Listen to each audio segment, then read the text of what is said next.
నమస్తే, welcome to Vishwam TV. నేను మీ journalist Uday. Pawan Kalyan, Janasena party అధినేత పవన్ కళ్యాణ్ తెలంగాణ రాజకీయాలపైన నజరు పెట్టిండా?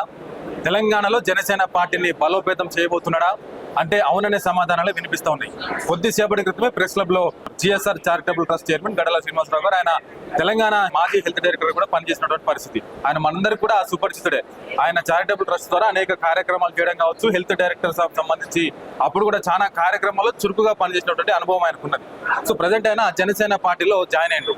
ఎందుకు జనసేన పార్టీలో జాయిన్ కావాల్సి వస్తుంది? ఇప్పుడు తెలంగాణ, ఆంధ్ర లేకుంటే పవన్ కళ్యాణ్ వర్సెస్ తెలంగాణగా జరుగుతున్నటువంటి ఈ సందర్భంలో ఎందుకు జనసేన పార్టీని ఎంచుకోవాల్సి వస్తుంది అనేది స్వయంగా మనం వారి మాటల్లోనే అడిగి తెలుసుకునే ప్రయత్నం చేద్దాం. సార్ నమస్తే. నమస్తే శ్రీనివాసరావు గారు, ఇటీవల పవన్ కళ్యాణ్ తెలంగాణలో ఒక ప్రెస్ మీట్ పెట్టి మాట్లాడుతూ ఆంధ్రప్రదేశ్లోనే జనసేనకు దిక్కు లేదు, తెలంగాణలో వచ్చి నేనేం చేస్తాను అనుకుంటారని చెప్పి మాట్లాడారు.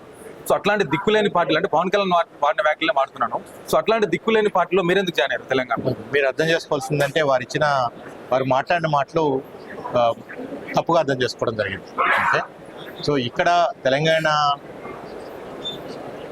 రాష్ట్రంలో, తెలంగాణ ప్రాంతంలో పుట్టిన పార్టీ జనసేన పార్టీ. తెలంగాణ పురిటిగడ్డ జనసేన పార్టీ తెలంగాణ బిడ్డ.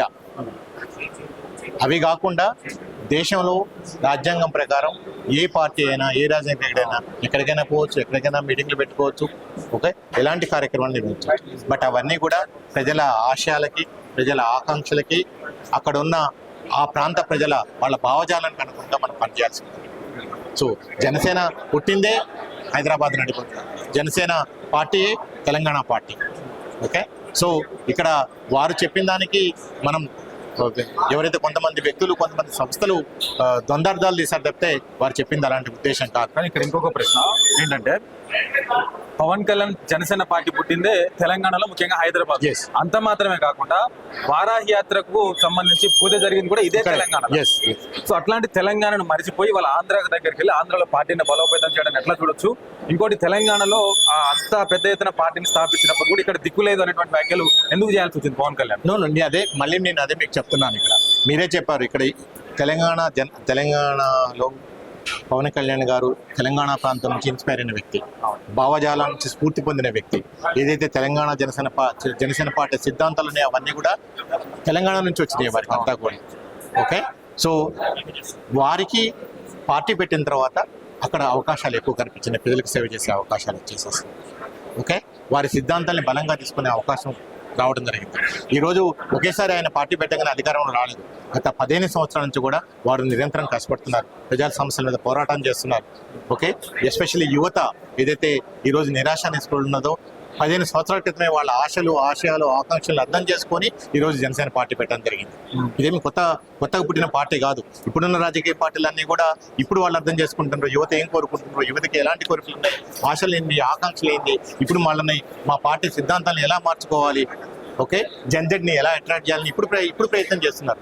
సో ఈ ప్రయత్నం 15 సంవత్సరాల క్రితమే అర్థం చేసుకొని ఆచరించిన వ్యక్తి పవన్ కళ్యాణ్ గారు. సో అండ్ ఎస్పెషల్లీ తెలంగాణకు సంబంధించిన తెలంగాణ దేశంలోనే రాజకీయ చైతన్యవంతమైన ప్రాంతం. 60 సంవత్సరాలు పోరాడి కొట్లాడి సాధించుకున్న తెలంగాణ రాష్ట్రం. ఓకే, 12 సంవత్సరాల తర్వాత కూడా ప్రభుత్వాలు మారినా అయినా సరే ఇంకా ప్రజలు అసంతృప్తితో ఉన్నారు.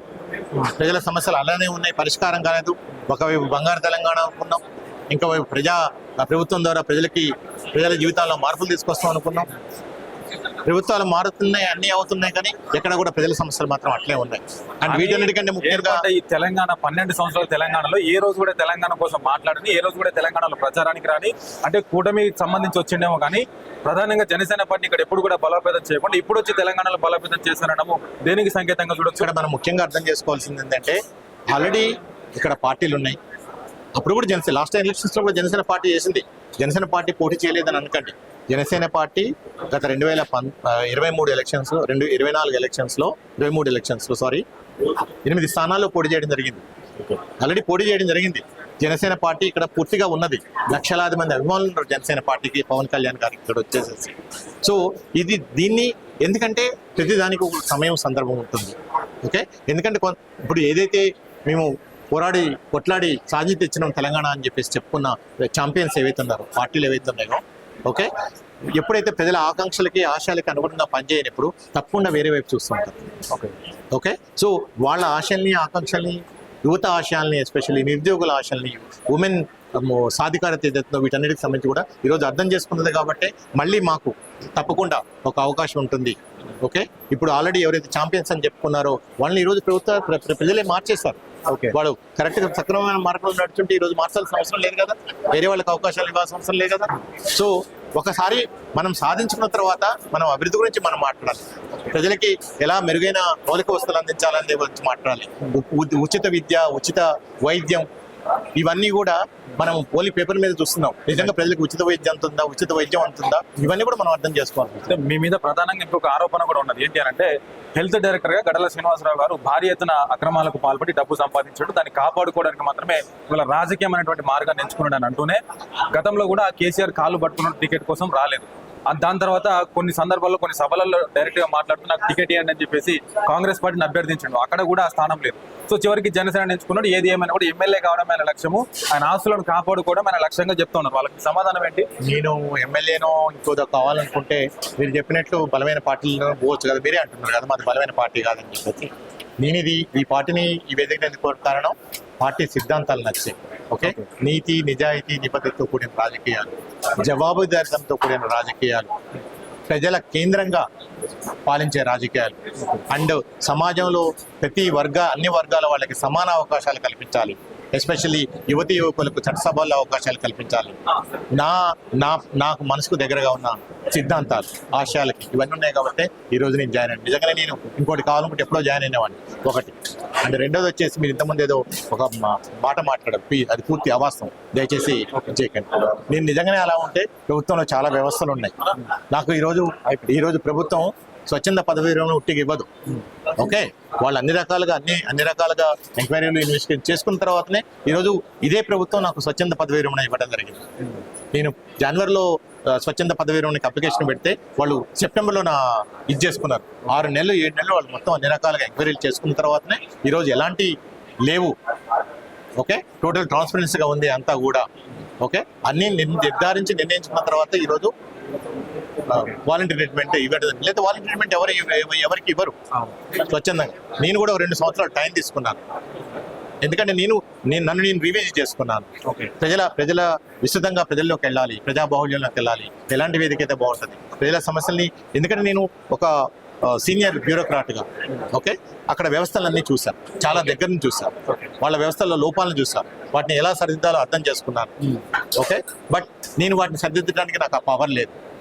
అది ఓన్లీ ఒక రాజకీయం ద్వారా మాత్రమే మనకు వస్తుంది. సో ఆ రాజకీయ వ్యవస్థని, ఆ సరైన రాజకీయ వేదికని ఈరోజు నేను ఎన్నుకోవడం జరిగింది. Thank you so much. So చూసినాం కదా, ఇది మరి శ్రీనివాసరావు గారు చెప్తా ఉన్నటువంటి పరిస్థితి. తెలంగాణలో రాబోయే రోజుల్లో జనసేన బలపడబోతా ఉన్నది.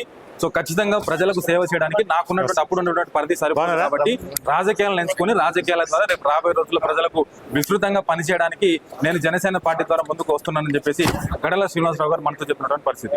వీడియో జర్నలిస్ట్ ప్రవీణ్తో ఉదయ్, విశ్వం టీవీ, హైదరాబాద్ ప్రెస్ క్లబ్.